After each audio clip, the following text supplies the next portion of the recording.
பகவத்கீதையில் 2வது சாப்டரில் 60வது ஸ்லோகம்.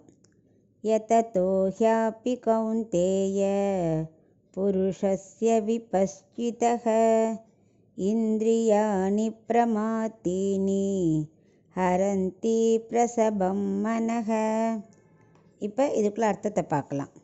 கிருஷ்ணர் கௌந்தேய, அதாவது குந்தி புத்திரனே அப்படின்னு கூப்பிட்டு சொல்கிறார். அதாவது ஞான யோகத்தில் ரொம்ப ஆசை உள்ளவாளும் விவேக ஞானம் உள்ளவாளும் நல்ல ஞானியாக இருப்பவர்கள் கூட ஆசைங்கிற பலமுள்ள இந்திரியங்கள் என்ன பண்ணும் தெரியுமா? மனசை தன் வழியில் தான் இழுக்கும். புலனடக்க ஏற்பட்டால் மனசு கட்டுப்பட்டு ஆத்ம தரிசனம் கிட்டும். ஆத்ம தரிசனம் கிடைச்சா புலன்கள் கட்டுப்படும். இது எப்படி இருக்குது தெரியுமா?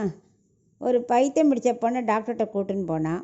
டாக்டர் சொன்னால் கல்யாணம் பண்ணி வச்சா சரியாக போய்டும்னார்.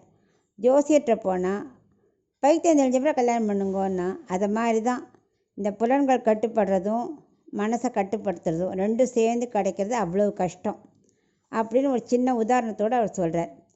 அது என்னென்னா, ஆசைங்கிற பலம் இருக்கு இல்லையா, அது இந்திரியங்களை என்ன பண்ணுமா, சூறாவளி காற்று மாதிரி அவ்வளவு பலம் வாய்ந்த காற்று மரத்தையே இழுத்துறது இல்லையா, அதை மாதிரி இந்திரியங்கள் என்ன பண்ணும், மனசை தன் பக்கம் இழுத்து கட்டுப்படுத்தும், போக விடாது. இந்திரியங்கள் இருக்கே மனசை தன் பக்கமே இழுத்துக்கும்.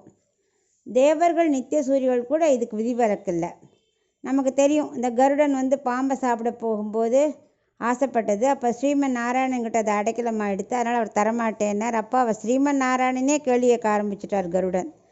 அதான் அந்த ஆசை, சாப்பிடணுங்கிற ஆசை வந்துட்டா யாரானாலும் ஒன்று தான். அது மாதிரி ஒவ்வொன்றும் எந்த ஆசை வந்தாலும் சரி, இந்த மனசை தன்னோட கண்ட்ரோல் விட்டு போயிடும். அது மாதிரி கோவிலில் பூஜை பண்ணுறா, பகவானுக்கே கைங்கரியம் பண்ணின்னு இருக்கா. ஆனாலும் அவள் ஆசை இல்லாமல் யாருக்கா? எல்லாருக்கும் எல்லா ஆசையும் இருந்துடுறது. அது ரொம்ப கஷ்டம். யாரையும் இந்த இந்திரியங்கள் இருக்கே விட்டு வைக்கிறதே இல்லை. அதனால தான் ஆழ்வார்கள் என்ன பண்ணுவாளாம், எப்பவும் பயந்து பயந்து புலம்புவாளாம். 1000 வருஷம் ஒரு யானையினோட காலை முதல்ல பிடிச்சதுக்கு நீ உடனே ஓடி காப்பாற்றினியே, அனாதி காலமாக இந்த 5 முதலையான இந்திரியங்கள் படுத்துறதே, நீ ஓடி என்னை காக்க வேண்டாமா அப்படின்னு அவள் கதறுவாளாம். அந்த அளவுக்கு அவளுக்கு பயம், இந்திரியங்கள் படுத்துகிற பாடு அவளுக்கு அவ்வளோ பயம். சின்ன வயசில் என்ன பண்ணுவோம், இந்திரியங்களுக்கு நல்ல பலம் இருக்கும். நல்ல தூரத்தில் இருக்கிறது கண் தெரியும், காது நன்னா கேட்கும், எல்லாம் நல்ல சுறுசுறுப்பாக வேலை செய்யும். அப்போ நம்ம மனசு அடங்காது. ஏன்னா அதோட ஆசைகள்லாம் நமக்கு வேணும்னு தோணும், மனசு கட்டுப்படாது. வயசான பிறகு என்ன ஆகும், மனசு கொஞ்சம் கொஞ்சமாக அடங்கிடும். ஆனால் இந்திரியங்கள் பாவம் ஒத்துழைக்காது. பாதி கேட்காது, கண்ணு தெரியாது, பாதி காது கேட்காது, எந்த இந்திரியங்களும் சொன்னபடியே கேட்காது. ஆக்காக நீ ஒன்றும் பயப்பட வேண்டாம். இந்திரியங்களை மனசை கட்டுப்படுத்த முடியாதோன்னு பயப்பட வேண்டாம். அதுக்குள்ள வழியே நான் சொல்கிறேன் அப்படின்னு கண்ணன் அர்ஜுனனுக்கு உபதேசிக்கிறார்.